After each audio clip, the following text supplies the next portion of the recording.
Please like and subscribe Jessica Datuan Ortiz. Kabanata 1391 hanggang 1400. Ang dalawang higanteng sawa ay naglabas ng nakakatakot na pagbabago-bago ng aura. Napatingin sila kina Li Hanshan at Qin Shou na tumakas sa pamamaril. Hindi na sila hinabol. Sa halip, itinuon nila ang kanilang atensyon sa tatlong Wudi Zheqiang na hindi nakapasok sa hunting grounds. Hindi kami papasok sa pamamaril, at patayin ang tatlong taong ito sa labas, wala kang pakialam. Ang isang higanteng sawa ay direktang nagbitaw ng mga salita at nagtanong sa ilang ikasyam na antas ng mga eksperto sa Wudi na responsable para sa seguridad ng lugar ng pangangaso. Sinulyapan ng isang dalubhasa sa Wudi sa ikasyam na palapag ang tatlong eksperto sa ikasyam na palapag ng Wudi na malubhang nasugatan, umiling, at sinabing, hindi namin aabalahin ang mga hinaing sa pagitan ninyo, ngunit hindi kami pinapayagang pumasok sa lugar ng pangangaso. Sa panipik, namutla ang tatlong martial artist na hinahabol matapos marinig ang mga salita nitong Wudi Level 9 expert. Ang dalawang higanteng hayop ng sawa ay sumabog sa sobrang nakakatakot na liwanag sa kanilang mga mata, umungal, at sumugod patungo sa tatlong Wudi 9th tier powerhouses. Takasan ng hiwalay. Ang tatlong malalakas na lalaki sa 9th floor ng Emperor Wu ay umungal, at ang tatlong tao ay naging tatlong streamer, lumipad sa abot tanaw, at tumakas ng magkahiwalay. Ang dalawang dambuhalang sawa ay naghiwalay ng walang pag-aalinlangan, at bawat isa ay sumugod sa isang tao. Para naman sa iba, mas mabuting maging maswerte. Hindi sila hinabol ng higanteng sawa. Gayunpaman, ang iba pang dalawang martial artist, natatakot ako na mahirap mabuhay. Dapat mong malaman na ang dalawang higanteng sawa sa ilalim ng nagngangalit na galit ay may ganap na kalamangan sa harap ng martial artist na ito, na gumamit ng mga lihim na pamamaraan at binatikos ng mga lihim na pamamaraan. Ang mga eksperto sa ikasyam na antas ng Wudi na namamahala sa pagbabantay sa hunting ground ay malamig na tumingin sa mga martial artist na tumakas, at pagkatapos ay muling nagtago. Ang kanilang trabaho ay upang mapanatili ang seguridad ng buong lugar ng pangangaso, at hindi sila makikialam sa kalooban. Ang mga hinaing ng mga ordinaryong martial artist na ito, hindi banggitin ang ilang mga martial artist, wala silang kakilala sa kanila, at hindi nila tatalikuran ang kanilang mga tungkulin upang tulungan sila. Kung magkakaroon sila ng lakas ng loob na pukawin ang mga hayop sa Tungtian Mountains, kailangan nilang pasanin ang mga kahihinatnan. Sa oras na ito, sina Li Hanshan at Qin Shou ay pumasok sa lugar ng pangangaso at nagkatinginan. Hindi nila inaasahan na ganito ang napakadaling aksyon. Hindi nila alam kung ano ang mali. Mukhang bagsak na naman ang aksyon na ito. Kung gusto mong sugpuin si Li Hanshan, kailangan mong mag-isip ng ibang paraan. Nagdesisyon sina Li Hanshan at Qin Shou matapos silang pag-usapan. Ngayon nagamit na nilang lahat ng card sa kanilang mga kamay, at hindi pa nila nagawang manalo sina Qianlei at Li Hanshan. Bukod dito, ngayon silang dalawa ay talagang hindi nang ahas na magpakita sa harap ni Qianlei at Li Hanshan. Tigilan muna natin ang panggugulo sa mga magugulong bagay na ito, at tapat na manghuli ng ilang mabangis na hayop, kahit papaano para matiyak na ang marka ng pangangaso ay lalampas kay Li Hanshan, kung hindi, sa pagkakataong ito ang tagapagmana, natatakot ako na hindi talaga ito si Li Hanshan, tiyak, sabi ni Li Hanshan kay Qin Shou. Tumango si Qin Shou. Pagkatapos ng lahat, sinubukan niyang tulungan si Li Hanshan sa pagkakataong ito. Ang sinabi ni Li Hanshan, ginawa lang niya ang ginawa niya. Nakita ni Li Hanshan na walang pagtutol si Qin Shou, at ang dalawa ay nagsimulang maghanap muli ng makapangyarihang mga hayop sa lugar na ito at manghuli sa kanila. Maging ito ay si Li Hanshan o Qin Shou, ang kanilang lakas ay hindi mahalaga. Napakahusay din nila sa pangangaso kasama ang mga 8th Order monsters ni Emperor Wu. Sa isang kisap mata, isa na namang araw ang lumipas. Sa mga lugar ng pangangaso, hindi tumitigil ang dagandong ng mga mababangas na hayop. Sa kasalukuyan, kakaunti ang mabangis na hayop, at maraming mga henyo ng tao na nanghuli at lumamon sa kanila. Kabilang sa mga ito, ilang mga puting tigre na hayop ang hindi magagapi na mga hari sa lugar na ito. Sa katunayan, ang bawat isa sa mga puting tigre na hayop ay hindi magagapi. 2 o 3 sa kanila ang magkasamang kumilos. Walang henyo ang kalaban nitong puting tigre na hayop. Sa oras na ito, mayroong 3 puting tigre na hayop, marilag at marilag, na kumikilos ng sama-sama, at saan man sila pumunta, ang kanilang sigla ay naputol. Sa harap ng 3 puting tigre na hayop na ito, ang kombinasyon ng henyo ng tao at powerhouse ay hindi makatiis ng isang suntok. Ang 3 puting tigre na hayop na ito ay bawat isa ay nilamon ng hindi bababa sa 10 mga henyo ng tao, at ang kanilang dugo ay lubhang masigla. Ang ika-8 palapag ng Peak Realm ni Emperor Wu. Ang 3 puting tigre at hayop, gayunpaman, ay hindi pa rin huminto, sa halip ay nagpatuloy sila sa pangangaso at pagpatay sa mga henyo ng tao at nilamon sila ng malupit. Sa tuwing nilalamon nila ang isang tao, malaki ang kanilang ipon. Ang puting Tiger Beast na ito ay talagang sinusubukang makapasok sa ika-9 na palapag ng Emperor Wu sa pamamagitan ng pangangaso sa henyong ito ng tao.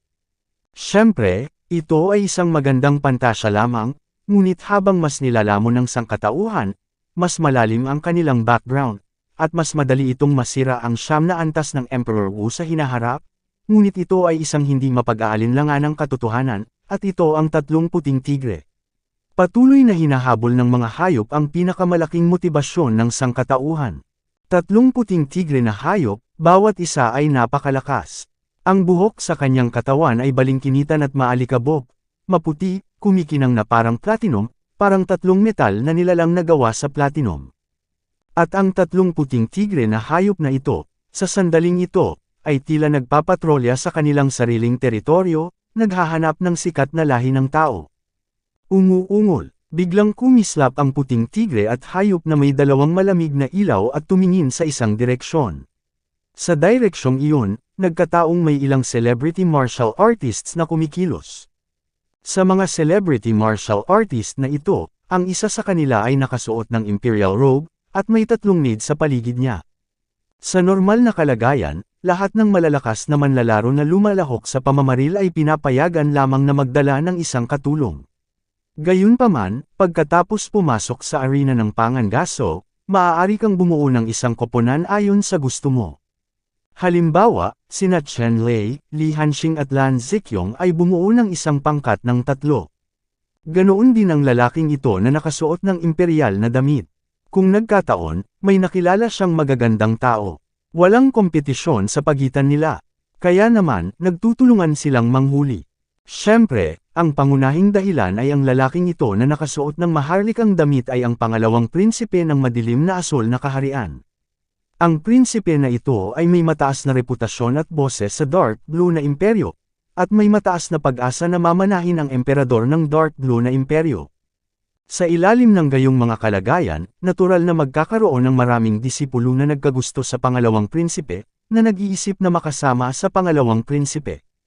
Sa oras na ito, ang pangalawang prinsipe ay isa ring walang kabuluhan at mahuhusay na tao, at natural na nag-recruit ng 2 napakatalino na talento.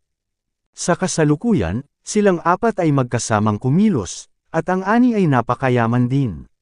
Sabay-sabay na kumilos ang 4, at ang mga ordinaryong mabangis na hayop ay pinatay lang sa harap nila.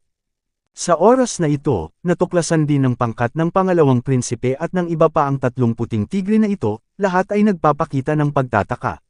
Ngayon ang bilang ng mga mababanggas na hayop sa mga lugar ng pangangaso ay bumaba ng husto. Napakahirap manghuli sa kanila. Nakilala ni Z ang 3 puting tigre na hayop, at natural silang tuwang-tuwa, lumilipad patungo sa mga puting tigre na hayop at pinatay sila. Itong 3 White Tiger Beast, nang makita nila ang 4 na celebrity, nagkusa silang patayin. Nagulat ako, at mas palihim na natuwa. I think it will take a tough chase before they can win over these 4 clans. Hindi masaya na sila talaga ang nagkusa na ipadala ito sa pintuan. Ang 3 puting tigre at hayop ay natural na hindi nag-atubili, at hinarap din ng 4 na malalakas na lahi ng tao na sumugod. Supreme Rebirth Kabanata 1392. Malaki ang tiwala ng magkabilang panig sa kanilang sariling lakas, at sa isang putok, nagkita sila sa hangin at nagkabanggaan. Sa sandaling gumawa ng hakbang ang magkabilang panig, pareho silang mahusay na mga trick. Pagkaraan ng ilang sandali, dumaloy ang dugo, at maraming figure ang gumulong at lumipad palabas.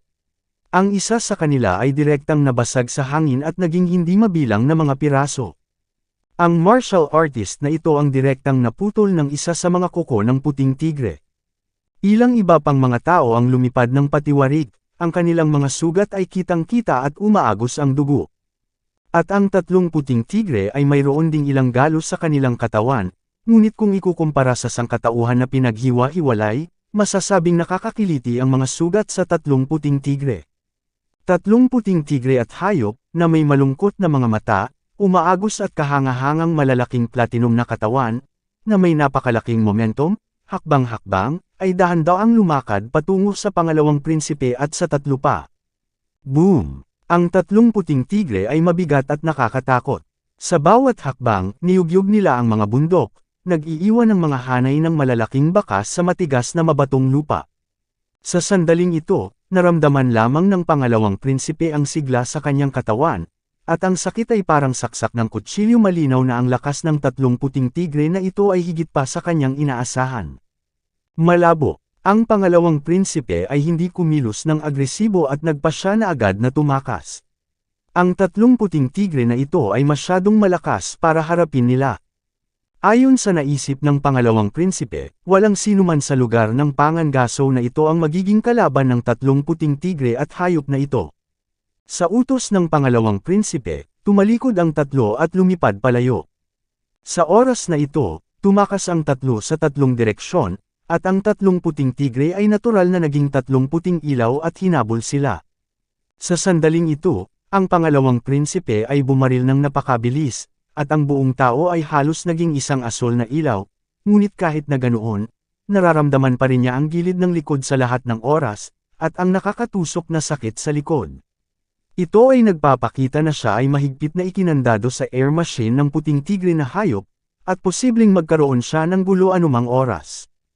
Ang pangalawang prinsipe ay nagbago ng ilang estilo ng katawan ng sunod-sunod. Gusto niyang tanggalin ang susi na ito. Gayunpaman, pagkaraan ng ilang sandali ng pag-iwas nito, muling bumangon ang pakiramdam ng pagiging nasa likuran niya, na nagpapahirap na talagang ilagay ito sa likuran niya. Isang puting tigre na hayop. At ang puting tigre na hayop na ito, sa sandaling ito, ay sinusubukan din ng lahat upang habulin ang pangalawang prinsipe. Ngunit ang lakas ng pangalawang prinsipe ay talagang napaka-tyrannical, kaya ang puting tigre na hayop na ito ay walang ganap na katiyakan at hindi mailunsad ang kaalaman nito sa mahabang panahon. Umuungol, biglang umungal ang puting tigre na hayop, at ang mga puting sound wave ay nagtipon sa isang sinag ng tunog, naging isang magic sword, at nilaslas ang pangalawang prinsipe ng mabangis. Ito ang super talentadong supernatural na kapangyarihan na pinagkadalubhasaan ng puting tigre na hayop na ito, na tinatawag na Kill the White Tiger Sound Knife. Ang puting tigre sound knife na ito ay napakalakas, at sa isang kisap mata, napunta ito sa likod ng pangalawang prinsipe. Sa sandaling ito, ang pangalawang prinsipe ay biglang nagkaroon ng krisis sa kanyang puso, at nagmamadali niyang winasak ang kayamanan, at isang kalasag na inukit ng gintong dragon ang lumitaw sa likuran niya, na hamarang sa tunog ng puting tigre na ito. Gayunpaman, ang kapangyarihan ng pagpatay ng puting tigre sound knife na ito ay talagang napakalakas. Ang golden dragon na inukit na kalasag ay direktang pinutol ng puting tigre sound knife, ngunit binasag ang inukit na kalasag ng dragon. Pagkatapos nito, ang kapangyarihang pumatay ng puting tigre sound knife na ito ay ganap ding naubos at nawala sa hangin. Ang puting tigre ay umungal, at ang figure ay kahawig ng isang bug zone ng hangin, at muli itong pinilit patungo sa pangalawang prinsipe, na sinisira ang ilang mga panlilinlang ng sunod-sunod. Ang mga kayamanan sa katawan ng ikalawang prinsipe ay walang katapusan, at bawat isa sa kanila ay napakalakas. Pinahinto nito ang pag-atake ng puting tigre na hayop at labis na ikinagalit ng puting tigre na hayop.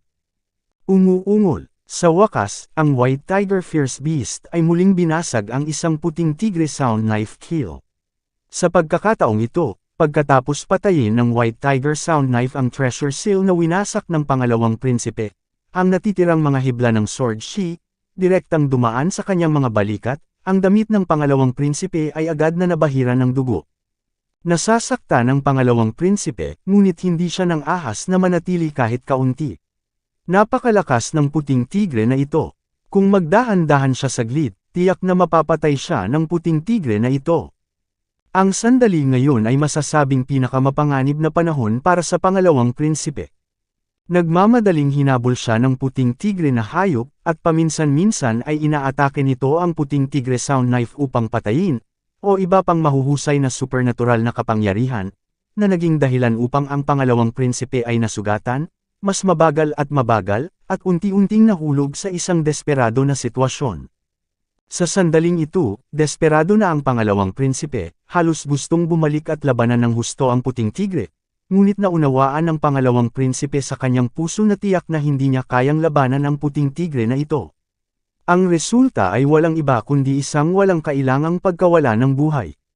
Sa ngayon, ang pinakaaabangan ng pangalawang prinsipe ay ang pagkikita ng sangkatauhan at pagtulong sa kanya. At nang ang pangalawang prinsipe ay nasa isang desperado na sitwasyon, nang siya ay lumipad sa itaas ng bundok, nakita niya ang tatlong figure na lumilipad patungo sa kanya, biglang tuwang-tuwa. Ang tatlong figure na ito ay hindi iba, sila ay sina Chen Lei, Lan Ziqiong at Li Hanxing. Hindi kilala ng pangalawang prinsipe si Chen Lei, ngunit pamilyar na pamilyar siya kina Li Hanxing at Lan Ziqiong, at agad na humingi ng tulong, "Munting prinsesa, Li Gongzi, bilasan mo at tulungan mo ako." Sina Li Hanxing, Lan Ziqiong, at Chen Lei, matapos marinig ang tawag ng pangalawang prinsipe para sa tulong, tumangala at natagpuan ang isang puting hayop na tigre na nakasakay sa pangalawang prinsipe na parang kuneho, at nagmamadaling lumipad upang salubungin siya. Maging si Li Hanxing o ang munting prinsesa na si Lan Ziqiong, talagang walang dahilan para hindi ka iligtas kapag nakita mo ang pangalawang prinsipe. At nang makita ni Lan Ziqiong ang puting tigre na hayop na hinahabol ang pangalawang prinsipe, pinukaw niya ang galit sa kanyang puso, inuga ang kanyang anyo, at agad na pinatay ang puting tigre na hayop. Nagulat sina Chen Lei at Li Hanxing. Ang munting prinsesa na ito ay sinusundan sila ng ilang panahon, kahit na ang kanyang karanasan sa pakikipaglaban ay tumaas, ngunit ito ay masyadong matapang. Sa lakas niya, "Natatakot akong hindi sapat." Sinampal siya ng puting tigre at hayop ng isang paa. Nagmamadaling binilisan nina Chen Lei at Li Hanxing, at sumugod sa harapan ng munting prinsesa sa ilang hakbang upang pigilan ang munting prinsesa na masampal hanggang mamatay ng puting tigre at mabangis na hayop. At ang puting tigre at hayop na ito ay tiwala sa sarili nitong lakas. Kahit na nakita niya ang trio ni Chen Lei, hindi siya umatras ni Katie Ting, ngunit mabilis siyang hinabol. Sa oras na ito, naabutan ng pangalawang prinsipe sina Li Hanxing at Chen Lei, at sa wakas ay nakahinga ng maluwag. Mabangis siyang hinabol ng puting tigre na hayop sa daan. Wala na siyang oras para huminga. Halos lahat ng lakas ng katawan niya ay nawala. Ngayon, sa wakas ay makakahinga na siya at makapagpahinga sandali. Sa pagkuha ng pagkakataong ito, ang dalawang prinsipe ay naglagay ng higit sa 100 elixir sa kanilang mga bibig ng sunod-sunod, at ang kanilang paglilinang ay unti-unting gumaling. Para naman kina Chen Lei, Li Hanxing at Lan Ziqiong, nakaharap nila ang puting tigre na hayop. Supreme Rebirth Kabanata 1393. Ang puting tigre na ito ay parang burol na gawa sa platinum sa sandaling ito. Umabot ito sa 100 metro ang taas at mga 2 hanggang 300 metro ang haba. Ang mga platinum ray ng liwanag ay dumadaloy sa buong katawan. Ang puting nyebeng buhok, tulad ng isang forge, na nagniningning sa liwanag ng hindi mabilang na mga rune sa isang malupit na aura na lumulunok tulad ng langit. Ang mundo ay marilag, napakalakas ng isang seryosong aura. Ang pangkalahatang martial artist ay magugulat sa harap ng ang mga tigre at mga hayop ang puti ay 70%. Sa oras na ito, si Chen Lei at ilang tao, sa harap ng puting tigre na hayop na ito, ay walang pinagkaiba sa ilang maliliit na langgam. Gayunpaman, sa sandaling ito, si Li Hanxing, isang wave ng Cold Moon martial arts spirit, ay nakabitin sa likod niya. Daan-daang metro ang laki nito, at ang puting malamig na hangin ay lumundag. Parang parehong totoo at ilusyon. Ang momentum ay hindi mas mahina kaysa sa puting tigre na ito. Para kay Lan Ziqiong, sinira rin ito ang kanyang martial soul, ngunit ito ay isang asul na luha na may mahaba at magagandang balahibo kasing ganda ng hitsura, at pambihira rin ang kapangyarihan nito. Ang matalim na mata ng mabangis na puting tigre ay bumaling kay Li Hanxing at Lan Ziqiong, ngunit hindi siya nakaramdam ng labis na pag-aalala. Gayunpaman, ang iba na hindi nagpakawala sa diwa ng sangkatauhan ay nagbigay sa kanya ng isang pagsabog ng enerhiya.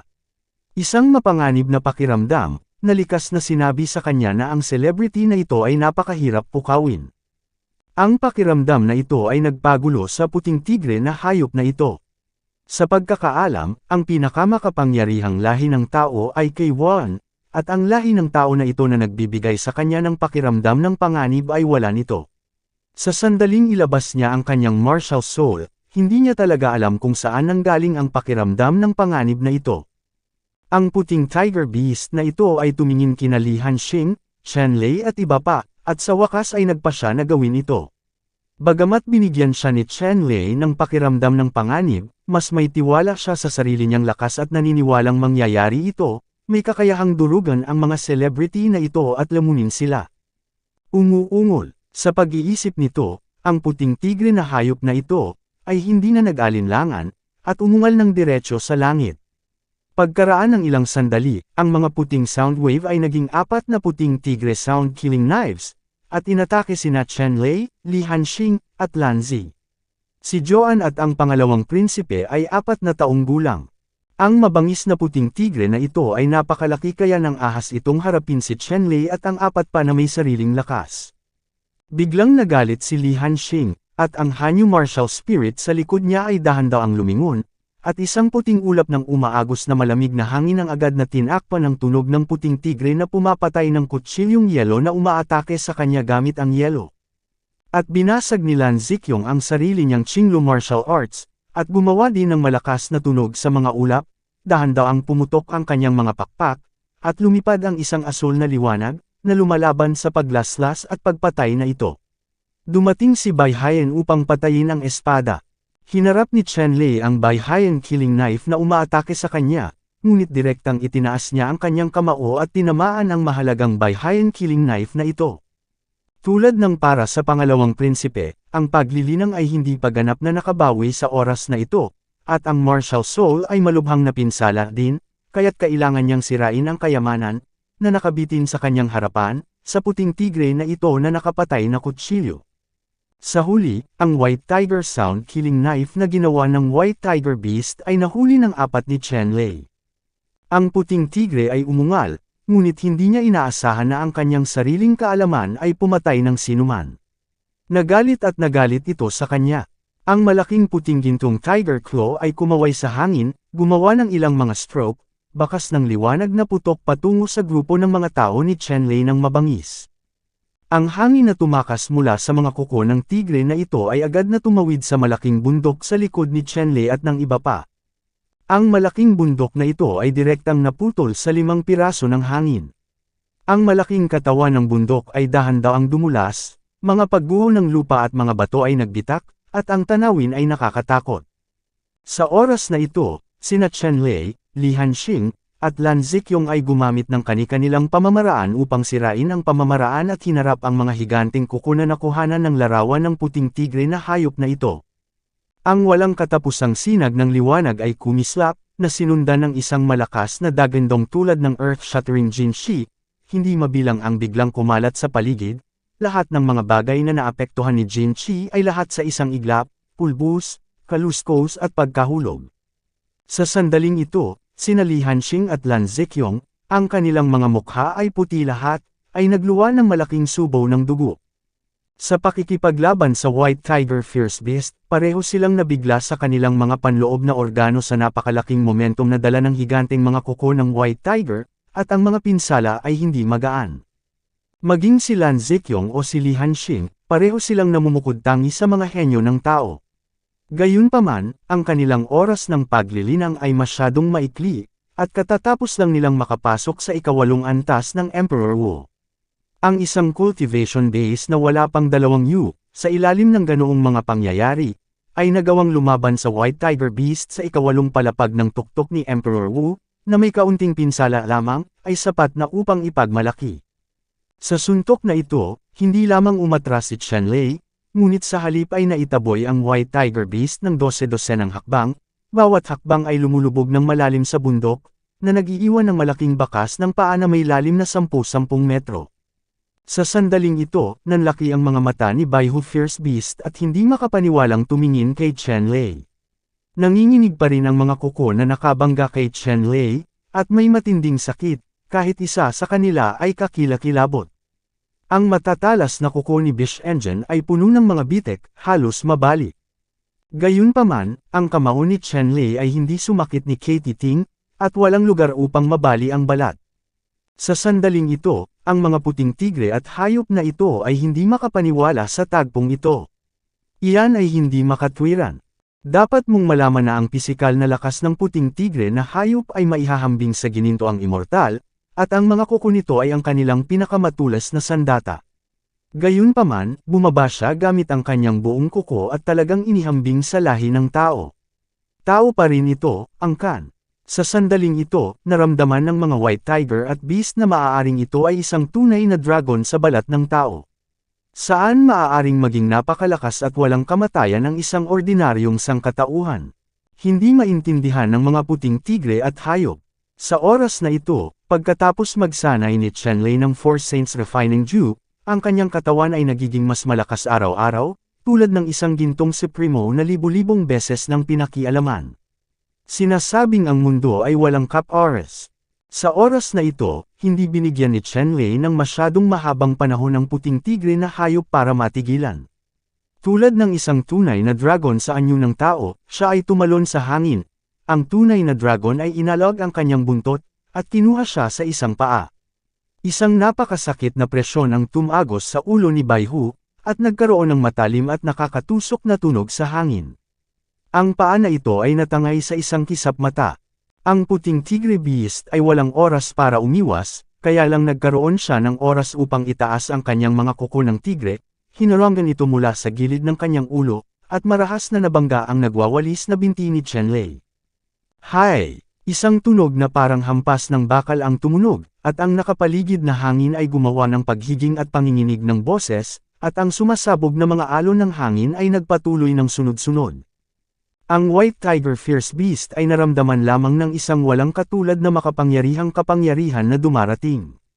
Ang mga kuko nito na nakaharang sa harapan ng ulo nito ay malakas na nabasag sa ulo nito. Pagkatapos noon, naramdaman na lamang niya ang hindi mapigil ang puwersa. Pagkatapos, hindi niya namamali na lumipad at lumipad ng libu-libong metro palayo. Kabanata 1394. Sa isang malakas na ingay, ang malaking katawan ng puting tigre at ang mabangis na hayop na ito ay direktang bumagsak sa maliit na taluktok ng bundok, direktang tumama sa maliit na taluktok ng bundok, hindi mabilang na mga batong kasing laki ng kamao ang lumipad sa buong kalangitan, na puno ng usok at alikabok ang kalangitan. Sa sandaling ito, si Chen Lei ay agad na naging isang liwanag at anino, sumugod sa kumakalat na usok at alikabok, nahulog sa katawan ng puting tigre na mabangis na hayop, nabasag ang kanyang kamao, at nabasag ito ng malakas. Sunod-sunod na tunog ang mapurol na tunog, ngunit sa isang kisap mata, mahigit 1,000 suntok ang ibinato ni Chen Lei. Ang bawat suntok ay napakabigat, sinuntok sa laman, at natamba ang mga puting tigre at hayop na ito. Ang lupa, patuloy na nanginginig, walang lakas. Imposibleng maiwasan ang kamao ni Chen Lei. Ang mga buto sa kanyang katawan ay agad na nabali ng halos kalahati. Umuungol. Ang mga puting tigre at mga hayop ay umuungal at patuloy na nakikipagpunyagi.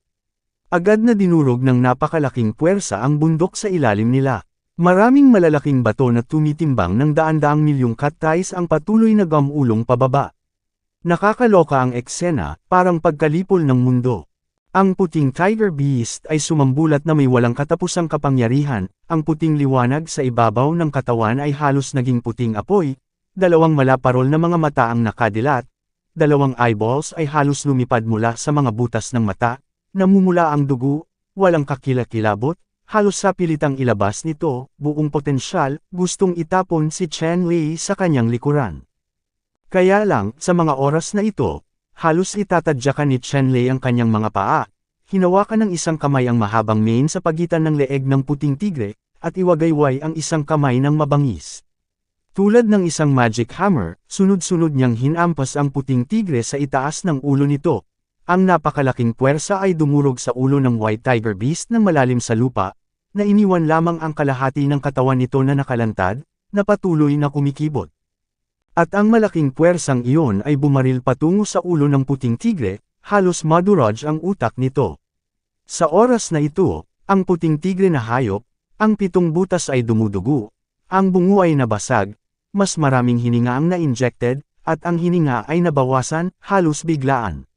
Siya ay binaril patay ni Chen Lei na may supernatural na kapangyarihan. Umuungol. Sa wakas, hindi mabilang na puting sinag ng liwanag ang lumabas mula sa katawan ng mga puting tigre at hayop. Ang puting sinag na ito ay parang ang pinakamatulas na banal na espada, at tumama kay Chen Lei gamit ang kanyang ulo at mukha. Naisip ni Chen Lei, isang fairy tripod ang lumabas mula sa kanyang katawan, naglalabas ng magulong sinag ng liwanag, na huminto sa puting sinag ng liwanag. Pagkatapos noon, may dagdag na slab si Chen Lei na gawa sa Chaos Stone sa kanyang kamay. Pop! Gumalaw si Chen Lei ng isang brick, nabasag ang kapangyarihan ng Crit Rune, at sinampal ng malakas ang ulo ng puting tigre na hayop. Sa isang sandali, ang ulo ng White Tiger Beast ay parang bulok na pakwan. Ang makapangyarihang puting tigre na hayop na ito ay binugbog hanggang mamatay ni Chen Lei. Sa mga laman at dugo na lumilipad sa kalangitan, lumipad ang isang maliit na puting tigre beast primordial spirit, binigyan si Chen Lei ng mabangis na tingin, at tumalikod at tumakbo palayo. Maingay, si Chen Lei ay bumaril ng kidlat sa kanyang mga daliri, at direktang tumama sa puting tigre at sa hayop na primordial spirit na gustong tumakas. Nang patayin ang puting tigre na hayop na ito, handa na si Chen Lei na kunin ang kaluluwa ng hayop, paano niya ito pakakawalan? Naninigas lang ang mga kaluluwa ng mga puting tigre at hayop na ito, at agad na hindi makagalaw. Pagkatapos, mahigpit itong na-trap ng lumilipad na power grid, naging electric ball, at lumipad pabalik sa mga kamay ni Chen Lei. Hindi man lang ito nilingon ni Chen Lei. Inihagis niya ang mga puting tigre at mga beast primordial spirit na ito sa tore ng tulong ng kaluluwa sa Qingyang Immortal Palace. Pagkatapos, sabay wave ng kanyang kamay, ibinaba niya ang malaking puting tigre, bangkay sa singsing sa imbakan. Ito ay hindi lamang isang mahalagang katibayan ng pangangaso, kundi pati na rin ang pinakamahusay na material sa pagdadalisay, na natural na hindi maaaring itapon. Matapos ang lahat ng ito, lumingon si Chen Lei at tumingin kina Li Hanxing, Lan Ziqiong at ang pangalawang prinsipe. Sa sandaling ito, isa-isang binuka ni Li Hanxing, Lan Ziqiong, at pangalawang prinsipe ang kanilang mga bibig, nakatingin kay Chen Lei na tulala, hindi makapaniwala sa kanilang nakita. Makalipas ang mahabang panahon, halos magkasabay na kinusot ng tatlo ang kanilang mga mata at muling nagsuri, pagkatapos ay bumalik sa kanilang katinuan. Chen Lei, mas halimaw ka pa sa halimaw. Hindi alam ni Li Hanxing kung ano ang sasabihin. Bagamat alam niyang tyrannical ang lakas ni Chen Lei, hindi niya akalain na magiging ganito kalupit siya. Si Lan Ziqiong ay ganap na nasakop ng kahangahangang figure ni Chen Liba. Ang pares ng malalaking mata na puno ng tubig ay puno ng pagsamba, nakatingin kay Chen Lei ng magiliw, patuloy na kumukurap. Ang pangalawang prinsipe ay mas mabuti, ngunit nakikita siyang patuloy na nanginginig habang naglalakad at hindi alam kung aling paa ang unang lalakarin, malinaw na ang kanyang puso ay mas nabigla kaysa kina Li Hanxing at Lan Ziqiong. Malakas lang, hindi mahina. Li Hanxing, maaari mo bang ipakilala sa akin kung sino ang iyong kaibigan? Sa oras na ito, nagkaroon ng oras ang pangalawang prinsipe na tanungin si Li Hanxing. Tumango si Li Hanxing at nagsabi, ikalawang prinsipe, ito ang matalik kong kaibigan na si Chen Lei. Matapos marinig ang pagpapakilala ni Li Hanxing, sinabi ng pangalawang prinsipe, ikaw pala si Chen Lei. Ang pangalang Chen Lei ay narinig ng pangalawang prinsipe, ngunit hindi pa niya ito nakita. Nang marinig ang mga salita ni Li Hanxing sa oras na ito, biglang naging malinaw sa kanya na ito ay talagang angkop at masikat pa kapag nakilala niya. Ipinakilala rin ni Li Hanxing ang pagkakakilanlan ng pangalawang prinsipe kay Chen Lei, habang si Chen Lei ay umuko ng kanyang mga kamay at sinabing, nakita ko na ang pangalawang prinsipe. Tumawa ang pangalawang prinsipe at sinabing, Chen Lei, kung ganito ang tawag mo rito, magkakaroon ka ng maraming buhay. Bakit hindi mo tawagin ang pangalan ko para tingnan ng mabuti? Ang pangalawang prinsipe ay labis na humanga sa kasalukuyang lakas ni Chen Lei, at gustong mapalapit kay Chen Lei. Naramdaman ni Chenlei na ang pangalawang prinsipe ay medyo masayahin at mapagbigay sa sinabi niya. Wala siyang kahit katiting na pagmamataas at pagmamataas ng prinsipe, mayroon din siyang magandang impresyon sa kanya, diretsyong tumango, at sumang-ayon. Tumawa ang pangalawang prinsipe at sinabing, okay, si Chenlei na ang magiging tagapagligtas ko simula ngayon. Kung hindi mo gusto, makikilala mo ako bilang isang kapatid. Ramdam ni Chenlei ang sinseridad sa mga salita ng pangalawang prinsipe at sinabing, okay, sa kasong ito, hindi ako magiging magalang. Tumawa ang pangalawang prinsipe, tuwang-tuwa. Sa oras na ito, sa iba pang dalawang direksyon, dalawang puting tigre na hayop, bawat isa sa pagpindot sa isang malakas na tao sa ilalim ng kanilang mga kuko, ay nawalan ng hininga. Ang dalawang makapangyarihang celebrity ay dalawang martial artist na humiwalay sa pangalawang prinsipe at tumakas, ngunit pareho silang malas at nabigong makatakas sa pagtugis ng dalawang puting tigre na hayop. Matapos maabyutan, binawian ng buhay. Sa sandaling ito, ang dalawang puting tigre na hayop ay biglang nakaramdam ng kirot sa kanilang mga puso, at nawalan sila ng hininga ng kanilang kapatid. Umuungol. Sa isang sandali, ang dalawang puting tigre na hayop ay nagpakawala ng nanginginig sa langit, at ang dalawang dagandong ay umalangaw sa isa't isa, na umaabot sa langit, na tumusok sa gintong basag na bato. Pagkatapos, sabay na ibinuko ng dalawang puting tigre na hayop ang kanilang malalaking bibig at nilamon ang dalawang bangkay sa ilalim ng kanilang mga paa sa isang kagat. Pagkatapos, na may kulot na buhok, tumakbo sila patungo sa kinaroroonan ni Chenlei at ng iba pa. Supreme Rebirth Kabanata 1395.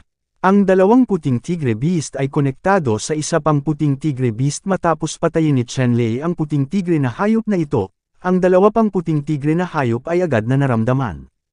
Sa sandaling ito, ang dalawang puting tigre na hayop ay sunod-sunod na umungal, naging dalawang electric light, at nagmamadaling pumunta sa lugar kung saan nawala ang hininga ng huling puting tigre na hayop. Ang dalawang puting tigre na hayop na ito ay masasabing galit na akala nila ay hindi sila magagapi sa hunting zone na ito, ngunit hindi nila inaasahan na papatayin sila ng isang tao. Ang tatlong puting tigre na hayop na ito ay pawang mga kapatid ng kanilang mga kababayan sa unang militar. Sa oras na ito, kakaiba na ang ikatlong anak ay napatay at ang dalawa pa ay hindi baliw.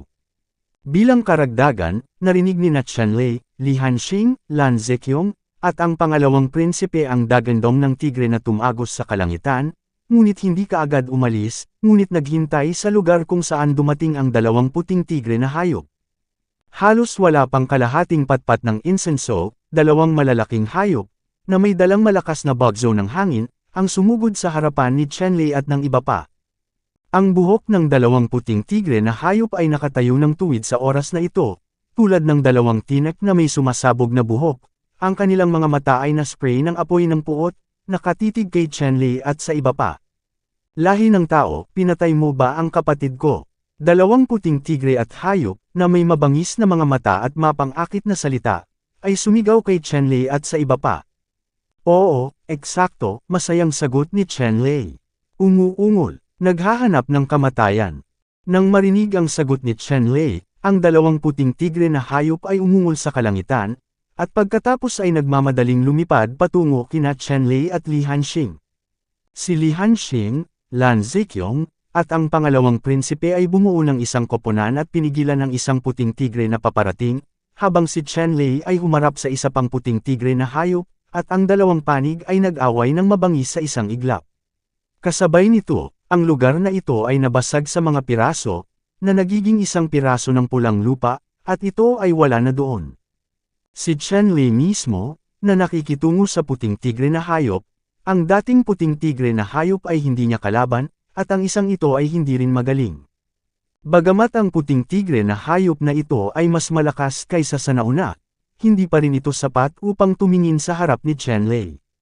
Pagkatapos ng ilang hakbang, tumalon si Chenlei sa likod ng puting tigre na hayop na ito at tinapakan ito. Sa ilang hakbang, direktang binali niya ang gulugod ng puting tigre na hayop, at lumapit sa leeg ng puting tigre na hayop. Sa oras na ito, ibinaba ni Chenlei ang kanyang ulo sa walang kamatayang tripod bilang depensa. Hinawakan niya ang isang laryo na gawa sa Chaos Stone, Mahigpit na hinawakan ang mane sa pagitan ng leeg ng puting tigre na hayop gamit ang isang kamay, at inilipat ang ladrilyo gamit ang isa pa upang durugan ang Crate Talisman ni Wen, na kumuha ng isang mabangis na pagbaril. Ang puting Tiger Beast ay nagpaputok ng hindi mabilang na platinum-like sword lights mula sa katawan nito, at malakas na nilaslas si Chen Lei, ngunit nahulog sa light curtain na ibinubuga ng immortal na tripod, na nagbuga ng mga putok ng siksik na ginto at bakal. Ang isang tunog ay parang mga spark sa lahat ng dako, ngunit ang mga sword light na ito ay hindi maaaring magdulot ng kaunting pinsala kay Chen Lei. Ang umaapaw na liwanag ng espada ay nahati ang nakapalibot na lupa sa mga bitik na libu-libong milya ang haba at 10,000 milya ang haba, tuwid at makinis, napakalalim, at nakakatakot. Sa sandaling ito, ang laryo sa kamay ni Chen Lei ay nahulog ng walang pag-aalinlangan, at tinapik ang mabangis na puting tigre sa ulo. Sa itaas ng ulo ng puting tigre na hayop, isang Snow White treasure ang lumitaw, naglalabas ng maningning na liwanag, tulad ng isang jade crystal, na naglalabas ng malakas na aura, na humaharang sa nakamamatay na pag-atake na ginawa ng brick ni Chen Lei. Boom! Sa isang malakas na ingay, ang maliwanag na puting buto ay direktang sumabog sa bone meal, na nagpapakita kung gaano kalakas ang mga brick ni Chen Lei. Ang puting tigre at ang hayop ay natakot. Alam niya ang kapangyarihan ng mahalagang butong ito.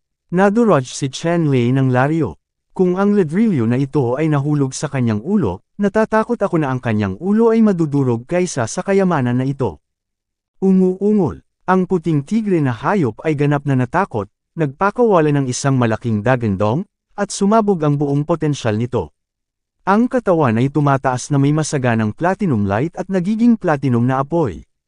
Ang mga ron ay umaagos at sumasayaw sa puting buhok ng katawan, na naglalabas ng isang hindi kapanipaniwalang higanteng li, ang lupa sa ibaba ay nahati tulad ng sapot ng gagamba, at ang malalaking bitik ay lumitaw ng sunod-sunod, na kumakalat patungo sa malayo. Ang puting Tigre Beast ay ganap na sumabog, at pagkatapos ng pagsabog, ang puting Tigre Beast ay tumaas ng ilang beses, at sa wakas ay pinatalikod si Chen Lei, at pagkatapos ay ibinuka ang bibig nito upang dumura ng isang matalim na liwanag, na nagdulot ng napakalaking sipol na tunog na halos masira ang puso ng tao, inaatake at pinatay si Chen Lei sa hangin. Ito ay ang puting Tigre Sound Killing Knife na pinakamahusay sa puting Tigre Beast.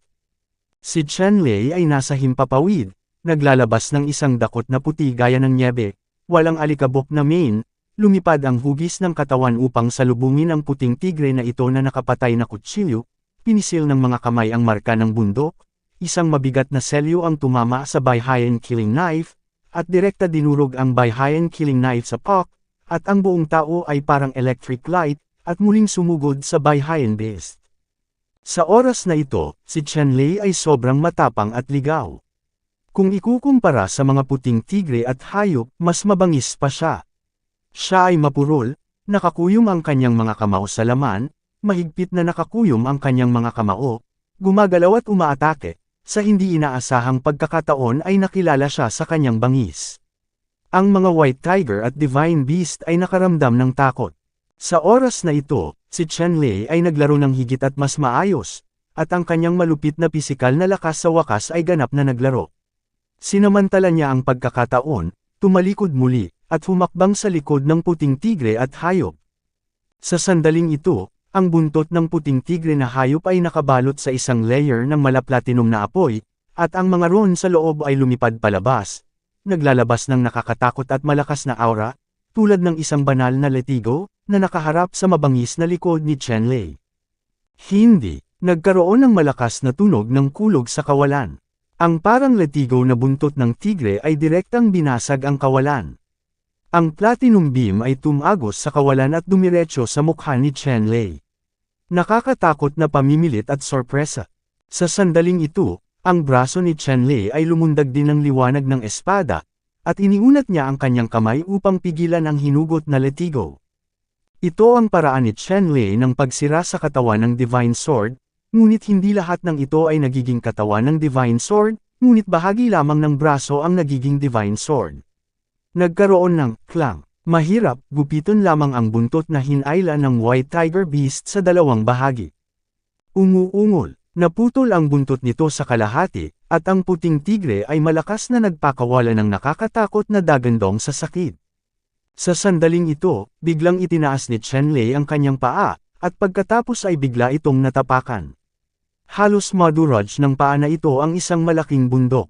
Isang singsing lamang ng marahas na alon ng hangin ang biglang lumabas mula sa mga paa ni Chenlei.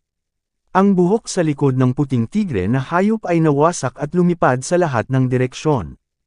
Ang puting tiger beast na may malaking katawan na parang burol, direktang lumuhod sa paanan ni Chenlei, at binasag ang lupa sa isang malaking butas. Sa oras na ito, si Chenlei ay isang makatwiran at hindi mapagpatawad na tao. Siya ay humakbang ng ilang hakbang, nadudurog ang ilan sa mga buto ng hayop ng puting tigre sa bawat hakbang, at lumapit sa tuktok ng ulo ng puting tigre, inalog muli ang laryo, at binasag ito. Isang malinaw na boses ang tumunog, at ang ulo ng puting tigre na hayop na ito, sa pagkakataong ito nang walang anumang pananibik, ay muling sumabog na parang pakwan. Kabanata 1396, nanginginig ang huling puting tigre at hayop. Matapos masaksihan ng sarili niyang mga mata ang trahedya, biglang namula ang kanyang mga mata. Umuungol. Ang mabangis na puting tigre na ito ay umungal sa kalangitan at tumawid sa isang malawak na kalawakan ng mga puting sound wave. Napakalakas nito na sina Li Hanxing, Lan Ziqiong, at ang pangalawang prinsipe ay direktang tinamaan ng malawak na puting sound wave. Pagkatapos noon, ang Baihu Fierce Beast ay hindi man lang tumingin kay Li Hanxing at sa iba pa ang lahat ng puot ay natuon kay Chenlei at sumugod siya kay Chenlei.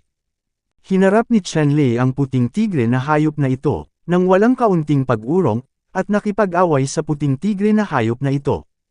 Ang puting tigre na hayop na ito ay ganap na nagalit sa sandaling ito, ang kanyang buhok ay naglalabas ng platinum na apoy, ang kanyang taluktok ay lumilipad, nagbubukas at nagsasara, ang kanyang mga kuko ay pinutol at ang kanyang buntot ay nawalis, at bawat bahagi ng kanyang katawan ay napalitan ng terror, ang kanyang mga sandata ay tumawid sa mga taluktok, buhangin at mga bato ay lumipad, at ang tanawin ay nakakatakot.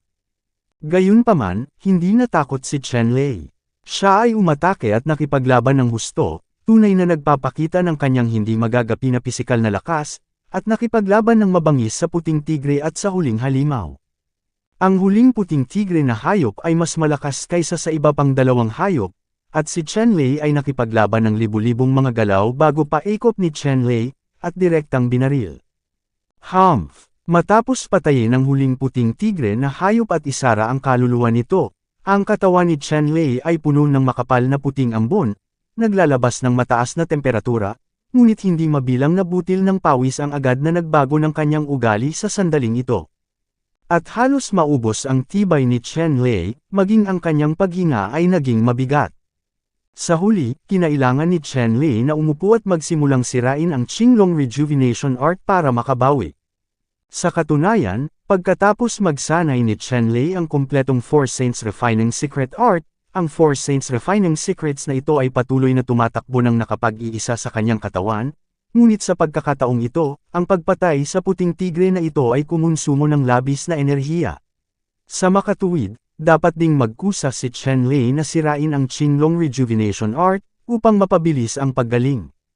Wala pang kalahating oras, ang pisikal na lakas ni Chenlei ay bumalik sa kanyang pinakamataas na estado, at siya ay naging masigla muli. Ito ang malupit na metamorphosis ng pisikal na katawan. Kung ikukumpara sa aktwal na pagkonsumo ng mga gang at kaluluwa, ang pagkonsumo ng pisikal na katawan ay maaaring maibalik sa tugatog nito sa napakaikling panahon kahit na walang magic na gamot. Nang si Chenlei ay nagpatuloy sa paglilinang, sina Li Hanxing, Lan Ziqiong, at ang pangalawang prinsipe ay nagpatuloy din sa paglilinang. Sa oras na ito, lahat sila ay nakabawi sa antas 7 hanggang 8, nang hindi naaapektuhan ang kanilang pagiging epektibo sa labanan. Sa oras na ito, tinipon nina Chenlei at Li Hanxing ang dalawang malalaking bangkay ng puting tigre sa lupa. Ang lahat ng mga trepeo na nakuha sa pagkakataong ito ay itatala sa ulo ni Li Hanxing, upang makamit niya ang mas mahusay na mga resulta at makuha ang posisyon ng tagapagmana ng Li Clan. Para naman sa pangalawang prinsipe, sa kasalukuyan, kaibigan niya sina Li Hanxing at Chenlei, kaya natural na hindi niya kukunin ang mga samsam sa pagkakataong ito, at si Lan Ziqiong ay puro katuwaan, naghahanap ng excitement, at ayaw niyang samantalahin nito, walang pakialam sa mga samsam. Sa oras na ito, sa paanan ng Tungtian Mountains, ang 8th Prince Lan Chen ay galit na galit, sabihin mo sa akin kung ano ang silbi mo, talagang hayaan ang aking anak na babae na makalusot sa lugar ng pangangaso, kung ang aking anak na babae ay may isang mahaba at dalawang maikli, kukunin ko, mula sa iyong balat. Panipik.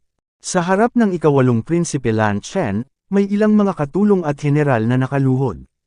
Ang mga tagapaglingkod na ito ay personal na nagsilbi kay Lan Ziqiong, at ang mga general ang may pananagutan sa kaligtasan ni Lan Ziqiong.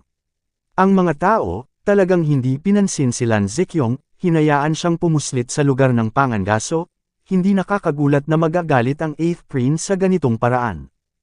Alam na alam ng ika-8 Prinsipe ang lakas ng kanyang anak. Bagaman ang kanyang paglilinang ay hindi mas mahina kaysa sa karaniwang alagad ng henyo, umaasa siya sa iba't ibang mahiwagang gamot at iba't ibang pakikipagsapalaran upang puwersahang maipon. Ang aktwal na kakayahan sa labanan ay halos zero. Sa ganitong mga kalagayan, ang pagpunta sa isang mapanganib na lugar ng pangangaso ay tiyak na hindi maganda. Prinsipe, incompetent ang mga subordinate niya. Papasok ako para hanapin ang munting prinsesa at tiyak na ibabalik ko ng ligtas ang munting prinsesa. Sinabi ng isang general na may kahihiyan na mukha na ang 8th Prince ay palaging bukas palad at hindi naging bastos. Kahit na siya ay gumawa ng ilang mga malubhang pagkakamali, siya ay pinagsabihan lamang ng ilang mga salita, ngunit sa pagkakataong ito, ang ika-8 Prinsipe ay ang pinakakaibig-ibig isa. Ang kanyang init ng ulo ay mawalan ng pasensya sa buhay ng kanyang anak. At ang mga general na ito, sa makatuwid, ay mas nakaramdam ng pagkakasala sa kanilang mga puso. Nais nilang lahat na tabyusan ang kanilang mga gantimpala, pumasok sa lugar ng pangangaso, at kunin ang munting prinsesa. Kalimutan mo na, pumunta ka na lang dyan, walang kwenta, napakalaki ng hunting area na ito. Pumasok ka at hanapin mo kapag na-aksidente.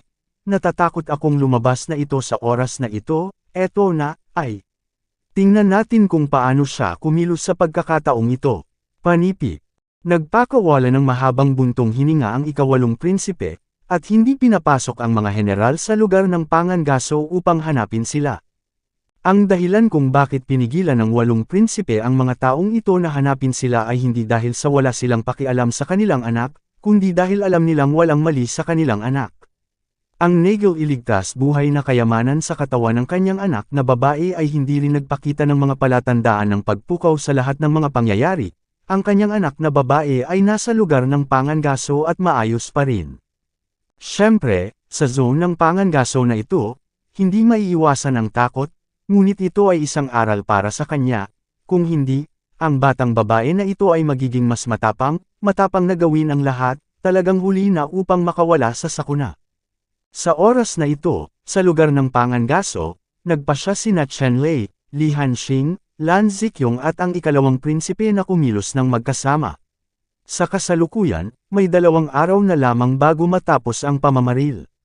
Sa 2 araw na ito, nagpasya silang lumaban muli, manghuli ng maraming mabangis na hayop hanggat maaari, upang si Li Hanxing ay maging tagapagmana ng Li Clan ng mas may kumpiyansa.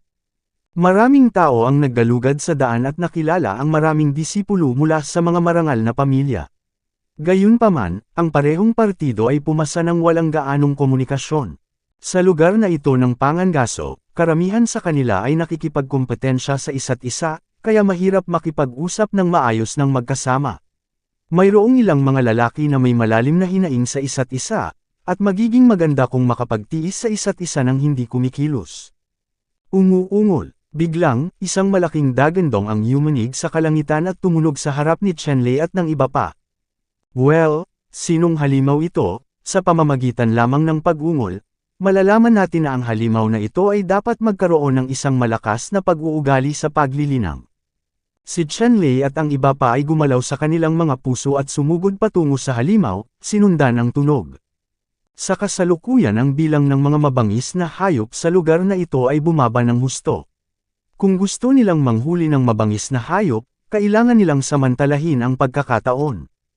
Hindi nagtagal, sumugod sila sa lugar kung nasaan ang mga hayop. Sa lugar na ito, napakalungkot ng eksena sa kasalukuyan. May 4 na bangkay sa lupa, na napunit, na bahira ng dugo, at 2 martial artist. Sa kasalukuyan, nakikipaglaban siya sa isang higanting leopardo na ang katawan ay kumikinang na parang itim na seda. Ang sabi na ito ay isang away, ngunit sa katunayan, ang Black Panther na ito ay nanunukso sa 2 martial artist. Sa sandaling ito, hindi makatakas ang 2 martial artist, sa harap ng Black Panther na ito. Nasa lahat sila, kitang-kita ang mga peklat sa buto, halos maubos ang tunay na lakas ng katawan, mahina ang martial arts na malapit ng mag-collapse, at umabot na sa pagod. Kabanata 1397, Dua Bersayadara Qin Janchuan Dan Qin Jinfei.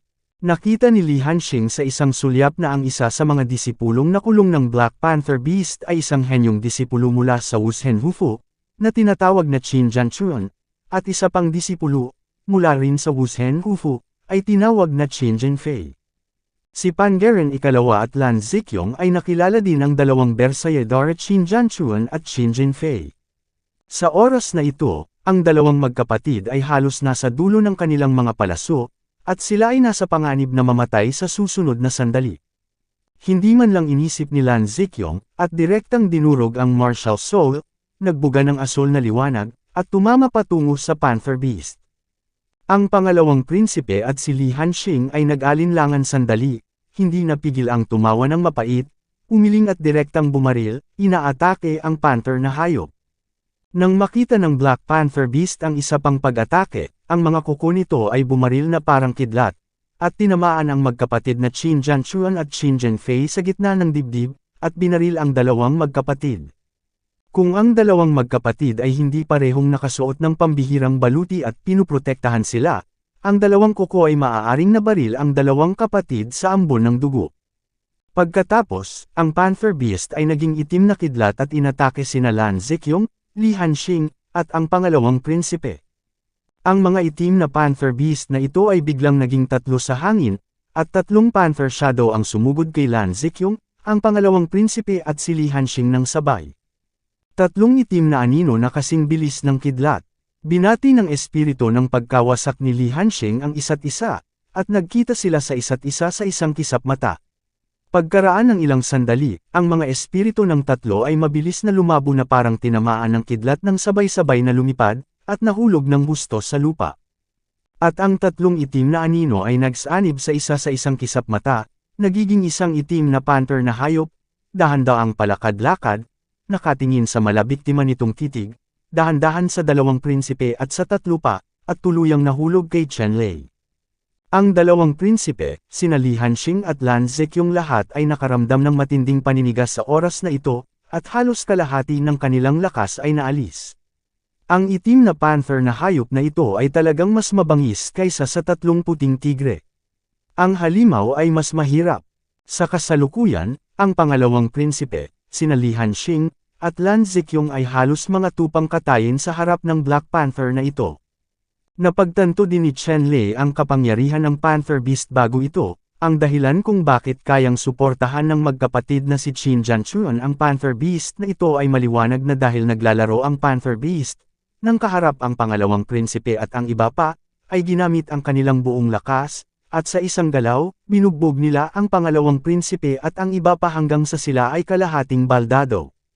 Sa pag-iisip nito, hindi naglakas loob si Chen Lei na maging pabaya, tinitigan itong mabuti sa itim na panther na hayop, at ang hininga sa kanyang katawan ay mas malakas kaysa doon.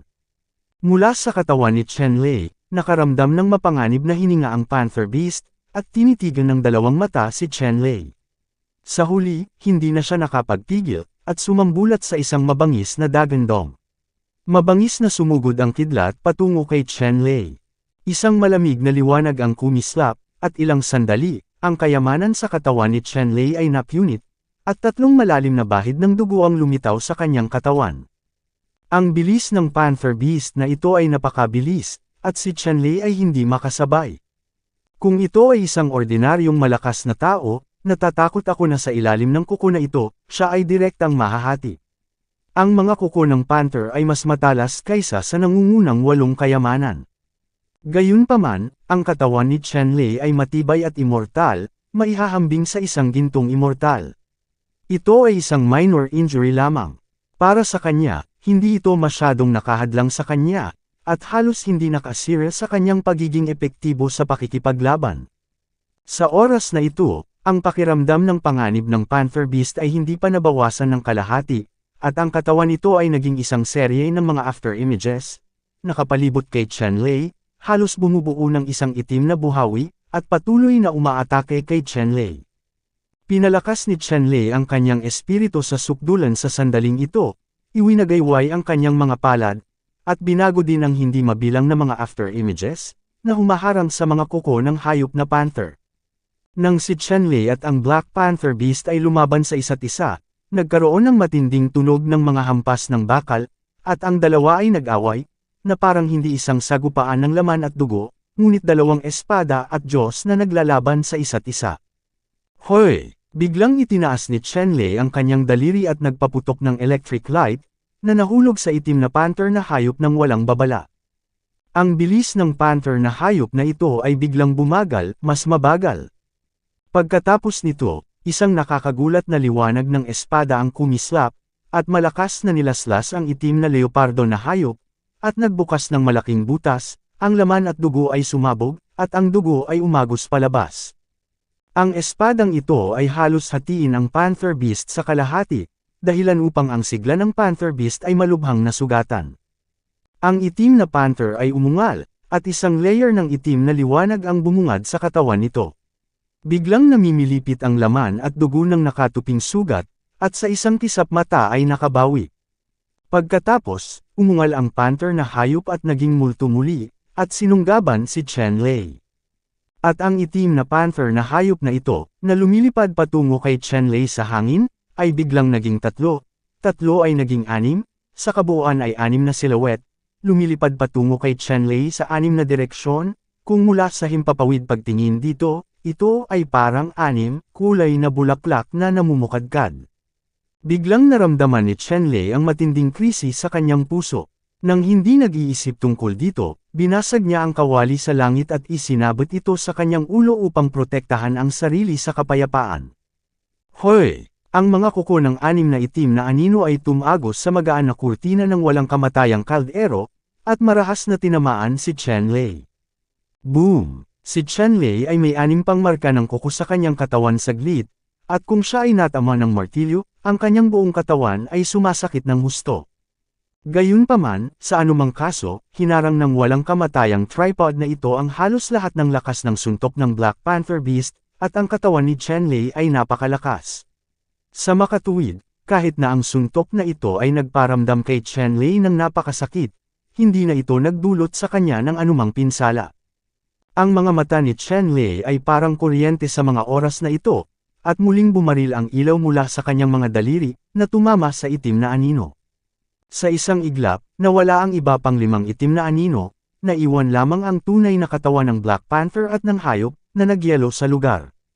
Ngayon, nasira ni Chen-Lei ang kapangyarihan ni GLA Shenlian, naglalabas ng electric light, at nakakatakot na ang kapangyarihan, ngunit kahit na ganoon, hindi niya nagawang masira ang Panther Beast na ito, bagkus ay pinabagal lang ang bilis nito. Gayunpaman, ito ay sapat na para kay Chen-Lei. Matagal nang hinihintay ni Chen-Lei ang pagkakataong ito. Sa pagkakataong ito, hindi siya nagdalawang isip na agawin ito. Ang Crit Rune at Magic Sword Body Technique ay nawasak at naging Sword of Light. Dumiretso ito patungo sa ibabang bahagi ng katawan ng Black Panther Fierce Beast. Biglang humiwalay ang apat na paa ng panther na hayop sa katawan nito. Ang Black Panther Beast na tinadtad lahat ng apat na paa ni Chen-Lei ay hindi na may angat sa pagkakataong ito. Ang pinakamahirap na aspeto ng Black Panther Beast na ito ay ang walang kapantay na bilis nito. Sa oras na ito, ang bilis ay nadagdagan.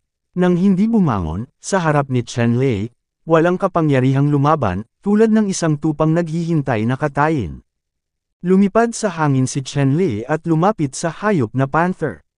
Nag-flash ang mga ilaw ng espada at pinutol ang ulo ng panther na hayop. Kasabay nito, ang mga power grid ay lumipad sa hangin at nahuli ang mga nais tumakas. Kaluluwa ng itim na panther. Kabanata 1398. Matapos isil ang primordial spirit ng Panther Beast, tumingin si Chenlei kay Li Hanxing, ang pangalawang prinsipe at si Lan Zeqiong.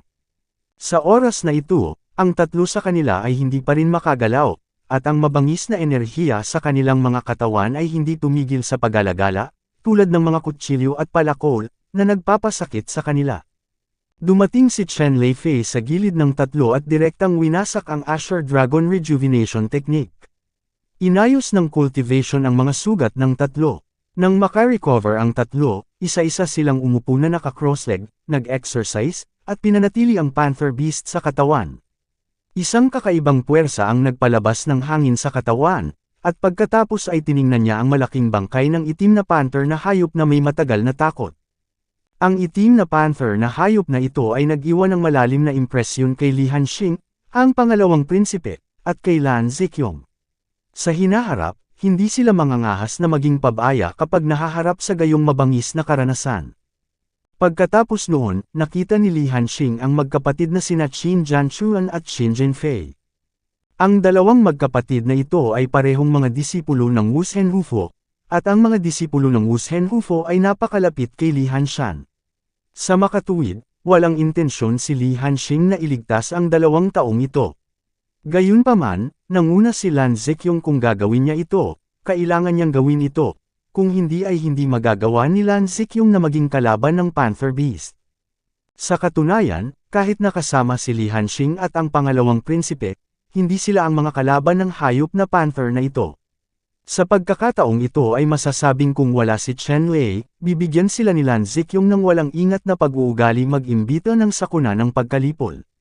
Sa oras na ito, ikinaway ni Chenlei ang kanyang kamay at inilagay ang katawan ng itim na panther sa storage ring. Fair na, walang pakialam sina Li Hanxing at Chenlei sa magkapatid na sina Qin Jianchuan at Qin Jinfei. Para naman sa pangalawang prinsipe, wala rin silang pakialam sa 2 taong ito, tanging si Lan Zeqiong lang ang mukhang gustong makipag-usap. Tumigil ka. Nang malapit nang umalis sina Chenlei at Li Hanxing, biglang ibinuko ng magkapatid na Qin Jianchuan at Qin Jinfei ang kanilang mga bibig at malakas na nagsalita. Huminto sina Chenlei at Li Hanxing, lumingon at tumingin sa magkapatid na sina Qin Jianchuan at Qin Jinfei. Kinuha ng magkapatid na Qin Jianchuan at Qin Jinfei ang elixir sa matinding labanan sa pagitan ni Chenlei at ng Black Panther Beast. Sa oras na ito, ang lahat ng mga pinsala sa kanilang mga katawan ay gumaling, at maging ang mga panloob na pinsala ay nakabawi ng 70%-80%, at sila ay nakabawi sa isang tiyak na lawak. Ang pagiging epektibo ng labanan. Li Hanxing at Chenlei, maaari na kayong umalis. Iwanan ang katawan ng panther bago umalis. Kung hindi, ayoko pumunta. Sa oras na ito, malamig na tiningnan ni Qin Jianchuan sina Chenlei at Li Hanxing, at malamig na sinabi. Ano ba, walang hiya ka pa? Niligtas ka namin pero gusto mo pa rin ang trophy namin. Nanlaki ang mga mata ni Lan Zeqiong matapos marinig ang sinabi ng magkapatid na sina Qin Jianchuan at Qin Jinfei. Hindi sila makapaniwala na napakawalan siya ng magkapatid na ito. Ang Black Panther Beast na ito ay malinaw na natuklasan namin. Paano ito magiging trophy mo? Ikaw ang nangagaw sa aming biktima at nagsabing kami ay walang hiya. May kahihiyan ka ba? Matapat na sinabi ni Qin Jinfei kay Zuang. Kung hindi dahil sa pagliligtas namin, napatay ka na sana ng Panther Beast, kaya walang buhay na humihiling na lumunin tayo. Malamig na bamantong hininga si Lan Zeqiong, at sinabi sa mababang tono. Sumulyap si Qin Jinfei kay Lan Zeqiong at sinabing, paano mo nalaman na hindi kami ang mga kalaban ng Black Panther Beast? Nakamamatay na suntok, ikaw ang nagkusa at sinira ang aming plano. Nahihiya kang sabihin na ang pagliligtas sa ating buhay ay talagang itim at masasabing puti. Panipi.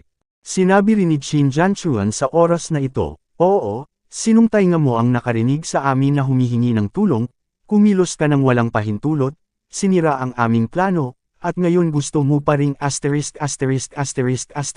aming biktima, walang pinto. Panipi. Matapos marinig ang mga malikot na salita ni Qin Jianchuan at Qin Jinfei at naging itim at puti, ang mukha ni Lan Zeqiong ay namutla at itinuro ang dalawang magkapatid na si Qin Jianchuan at hindi makapagsalita ng mahabang panahon. Alam kong isa kang white-eyed wolf, hindi ka na sana namin niligtas, hayaan mong kainin ka ng panther. Sa wakas, ibinulong ni Lan Zikyong ang ganoong pangungusap sa galit na paraan. Hindi namin hinihiling na itago mo ito.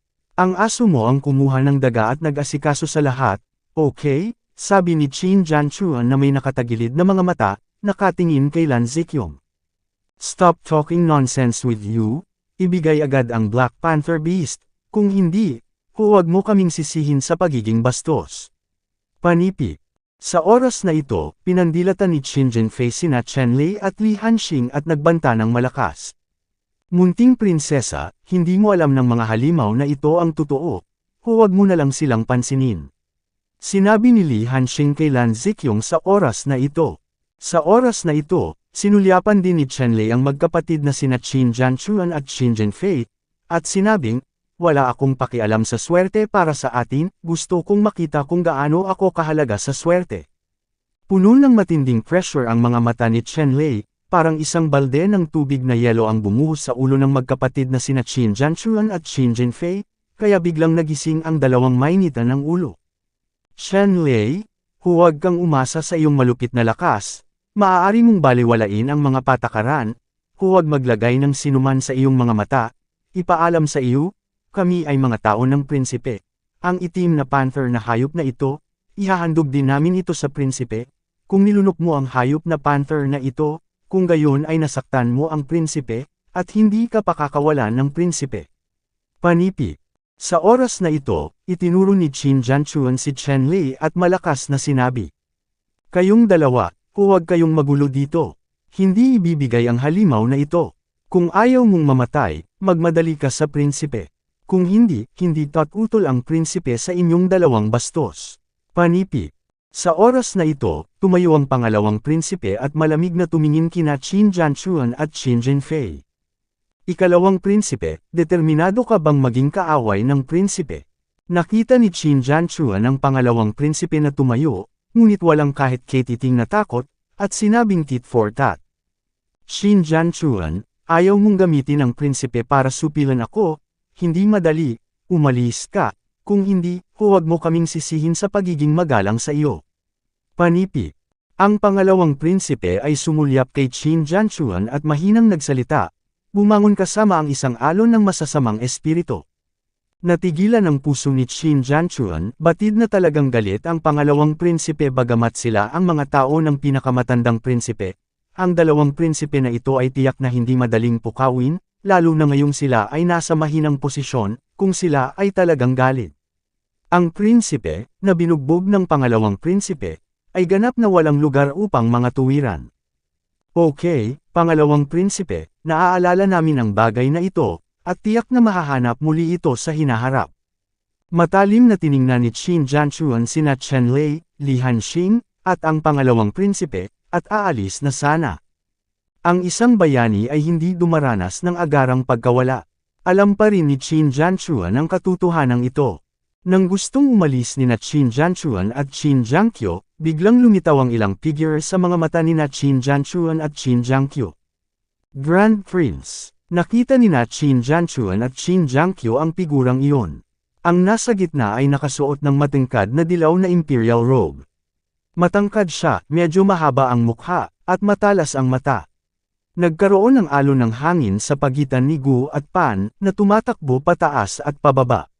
Sa oras na iyon, nasa harapan niya ang pinakamatandang prinsipe. Si Qin Jianchuan at Qin Jiangqiu ay tuwang-tuwa, at ang lumilipad na figure ay lumapit sa prinsipe.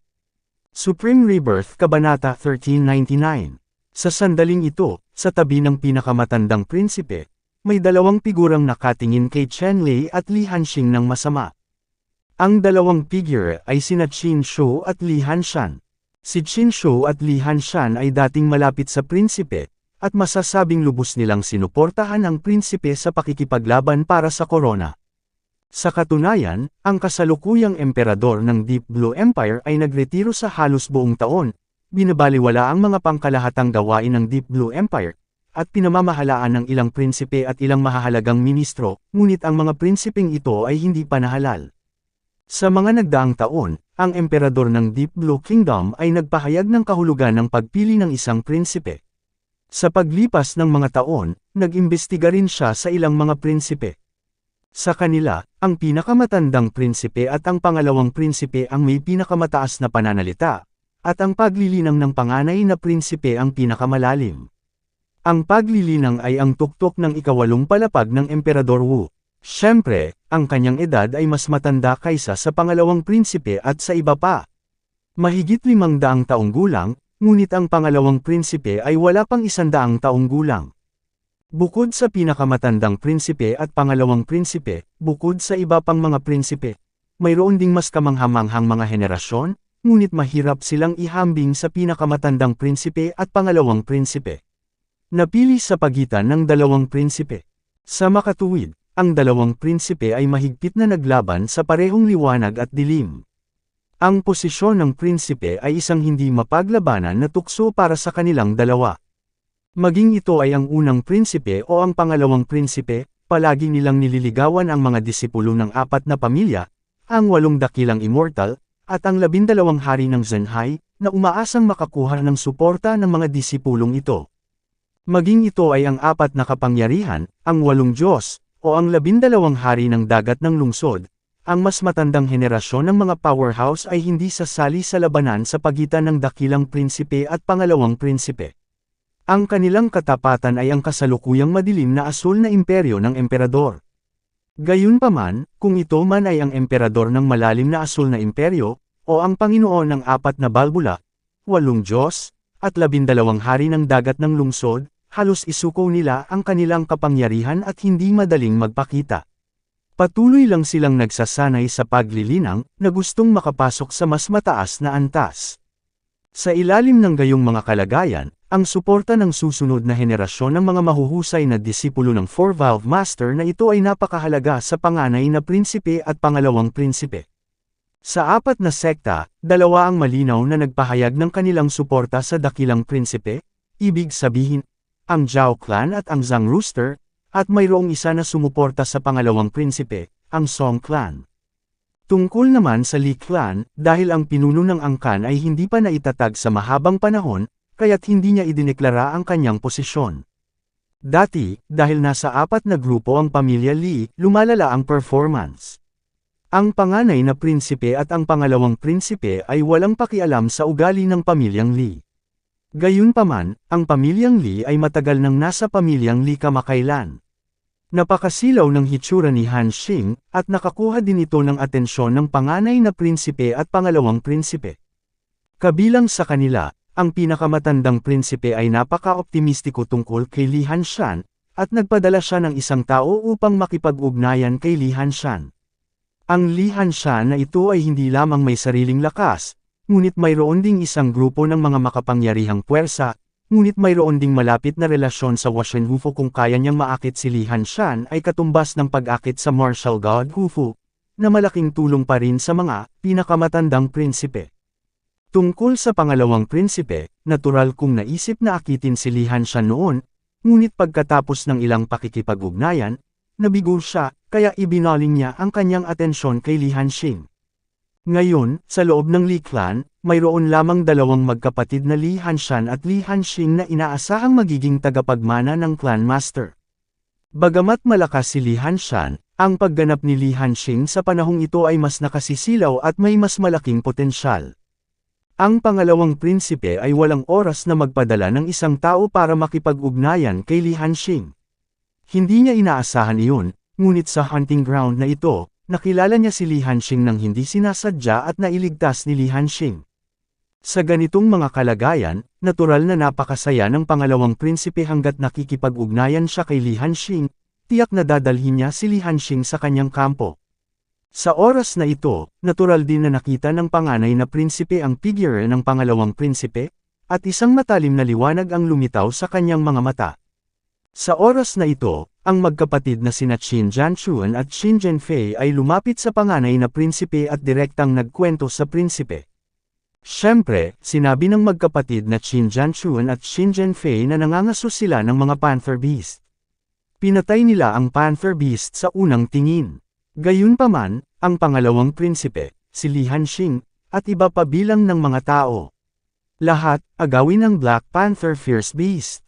Para naman kay Li Hanxing, ang pangalawang prinsipe at iba pa, iniligtas nila ang kanilang buhay mula sa panther na hayop, ngunit wala silang binanggit na salita.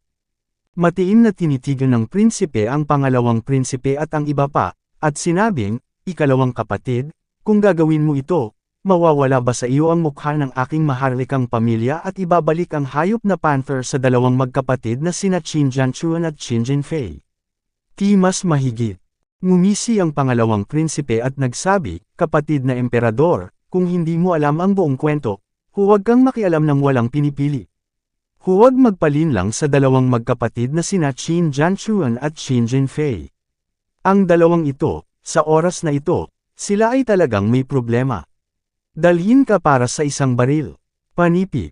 Ang dalawang magkapatid na sina Qin Jianchuan at Qin Jinfei ay namutla matapos marinig ang mga salita ng pangalawang prinsipe, at galit na nagsabi, "Ikalawang prinsipe, kaunti lang ang dugo mo, nang ahas ka bang sabihin na ang hayop na panther na ito ay hindi natuklasan ng ating unang kapatid?" Mas mahigit. Bahagyang umiling ang pangalawang prinsipe, ngunit hindi man lang pinansin ang magkapatid na sina Qin Jianchuan at Qin Jinfei, at itinoon lamang ang tingin sa panganay na prinsipe. Bahagyang sumimangot ang malaking prinsipe, at alam na maaaring may tinago sa kanya sina Qin Jianchuan at Qin Jinfei. Gayunpaman, hindi ito mahalaga.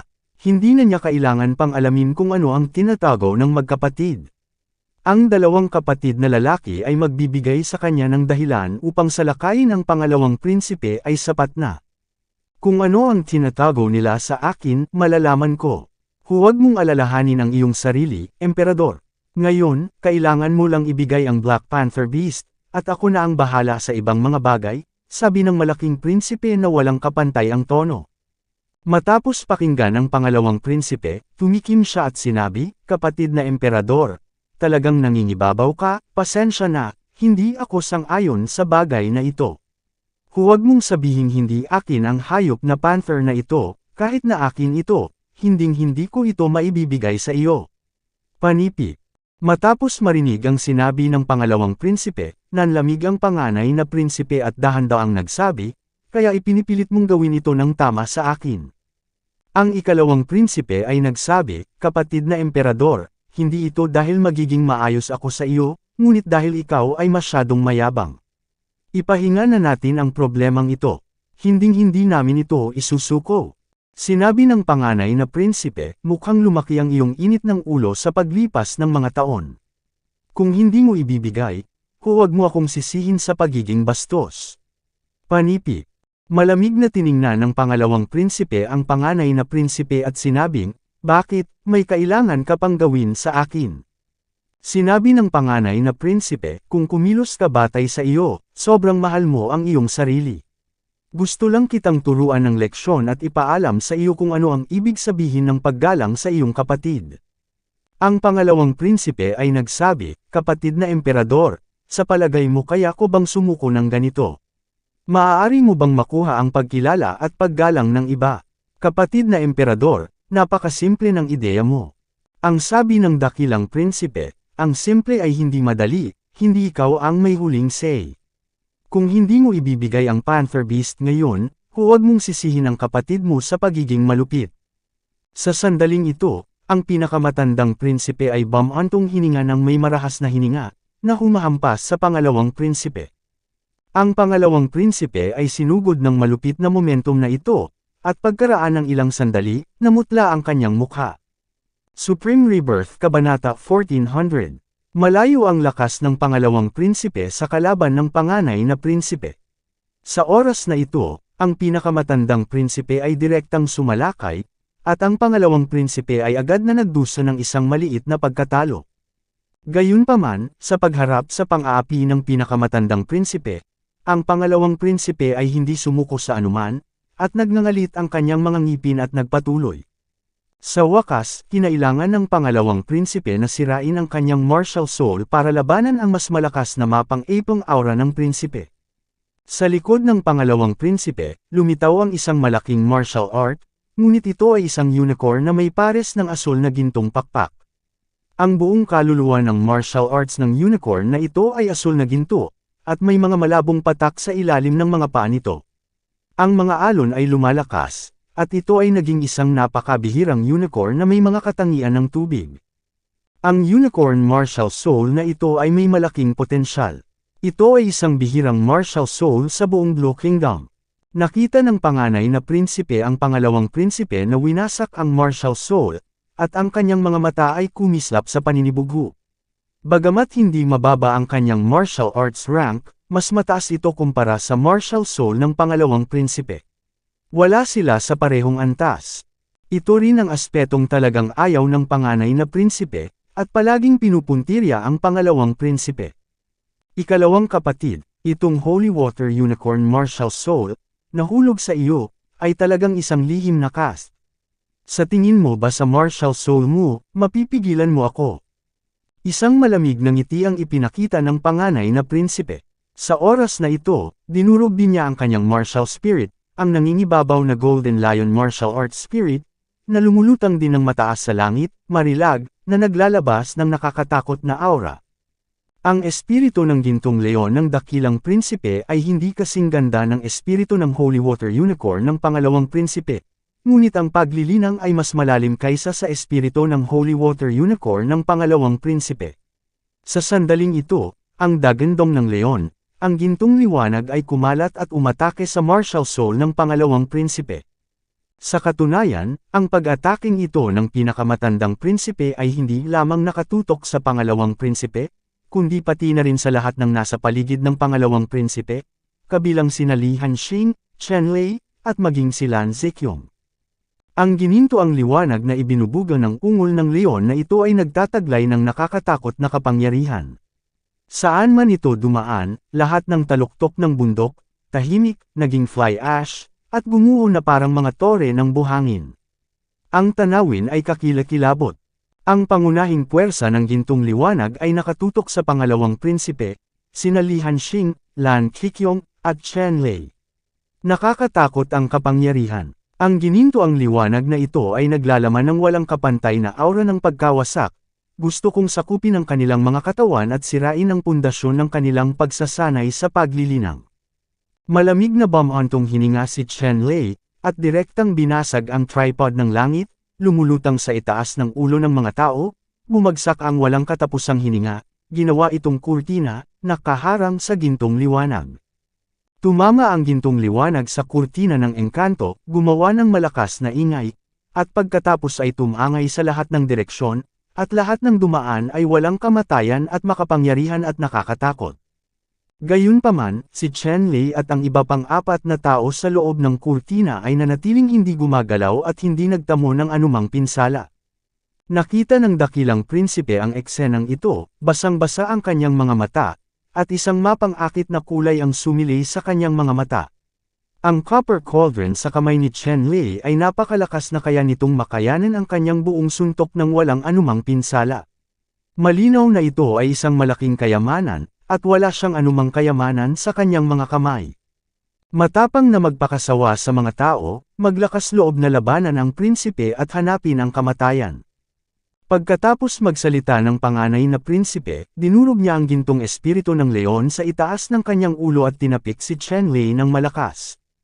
Ang Golden Lion Martial Soul na ito ay namumulaklak ng 10,000 gintong ilaw.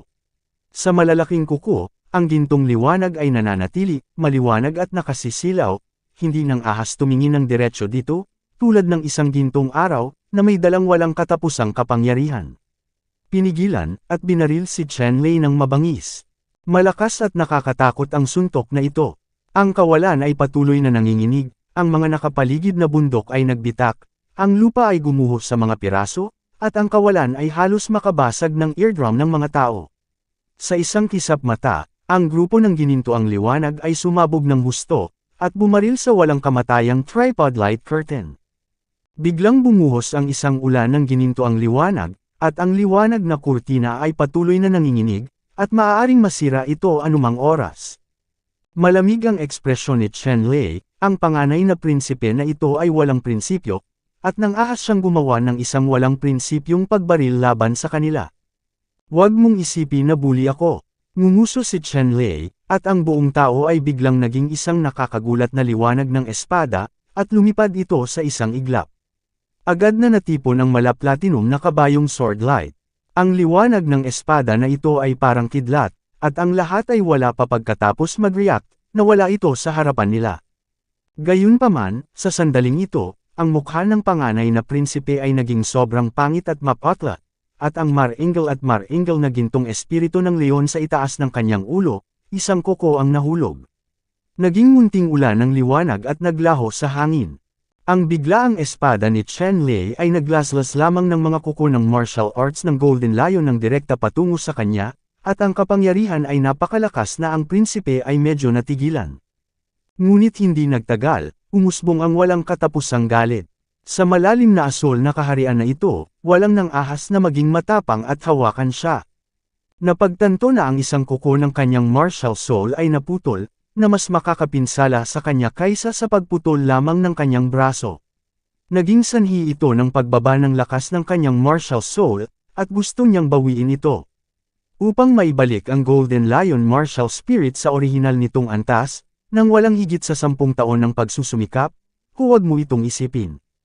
Isa itong hindi mapapatawad na kasalanan para sa pinakamatandang prinsipe. Oh, Chen Lei, maglakas loob kang maglagay ng napakabigat na pasanin sa prinsipeng ito. Ito ay isang karumal-dumal na krimen, at ang kasalanan ay hindi mapapatawad. Ngayon, papatayin ka ng prinsipe. Galit na galit ang panganay na prinsipe na mayroon siyang kahangahangang hangarin na pumatay. Nahaharap sa layunin ng pagpatay sa dakilang prinsipe, si Chen Lei ay hindi natakot kahit kaunti. Ang isa pa ay isang paksa ng malalim na asol na kaharian at pinanatili ang likas na paghanga ng dakilang prinsipe, ngunit hindi siya anak ng malalim na asol na kaharian. Paano niya inaalala ang pagkakakilanlan ng prinsipe ng Dark Blue Kingdom? Buti na lang at tinatrato ng emperador ng Deep Blue Kingdom si Chen Lei. Hindi lang niya ibinigay sa kanya ang altar na nakuha niya mula sa Shark King, ngunit tinulungan din siyang isil ang natitirang hininga ng Shark King para magamit niya ang altar sa halip na kailangan mong mag-alala na matuklasan ka ng Tiger Shark Clan Powerhouse, na ay walang iba kundi isang pabor kay Chen Lei. Sa makatuwid, sa pagharap sa anak ng Deep Blue Emperor, ayaw ni Chen Lei na patayin siya. Gayunpaman, ang isip ni Chen Lei, ang pinakamatandang prinsipe, ay maaaring hindi ito lubos na maisip. Ngayon ay isa na lamang ang nasa isip niya, iyon ay ang patayin ng matapang na lalaking ito na nang ahas na saktan ang kanyang martial soul. Lahat, isuko muna ako, patayin mo ang taong ito para sa akin. Kinawayan ng prinsipe ang kanyang kamay at agad na nag-utos ng maraming tao sa tabi niya. Para sa mga taong ito, ang utos ng prinsipe ay parang isang imperial na utos. Isa-isa silang pinatay ng walang pag-aalinlangan, sinira ang lahat ng uri ng martial arts, at mabangis na inatake sina Chen Lei at Li Hanxing. Thank you for watching. Please like and subscribe Jessica Datuan Ortiz.